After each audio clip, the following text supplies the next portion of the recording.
শান্তির বাজার মহকুমায় ৮ নং জাতীয় সড়কে আবারও একটি পথ দুর্ঘটনা ঘটল। সোমবার ভোর রাতে বীরচন্দ্র মনু লাচি ক্যাম্প সংলগ্ন এলাকায় একটি ৬ চাকার মালবাহী ট্রাক নিয়ন্ত্রণ হারিয়ে গভীর খাদে পড়ে যায়।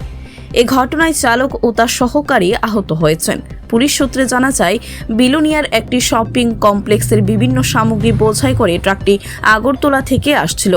প্রাথমিক অনুমান, চালকের অসাবধানতার কারণে ভোরবেলা ট্রাকটি নিয়ন্ত্রণ হারিয়ে ফেলে এবং সোজা জাতীয় সড়ক থেকে ছিটকে গভীর খাদে পড়ে যায়। দুর্ঘটনার খবর পেয়ে ঘটনাস্থলে ছুটে আসেন মনপাথর ফাঁড়ি থানার ওসি জয়ন্ত দাসের নেতৃত্বাধীন পুলিশ বাহিনী এবং শান্তির বাজার অগ্নি নির্বাপক দপ্তরের কর্মীরা।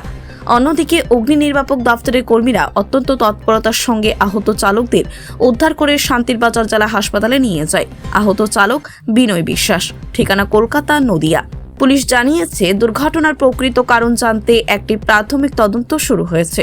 চালকের শারীরিক অবস্থা, গাড়ির যান্ত্রিক ত্রুটি বা অন্য কোনো কারণে এই দুর্ঘটনা ঘটেছে কিনা তা খতিয়ে দেখা হচ্ছে। ধন্যবাদ।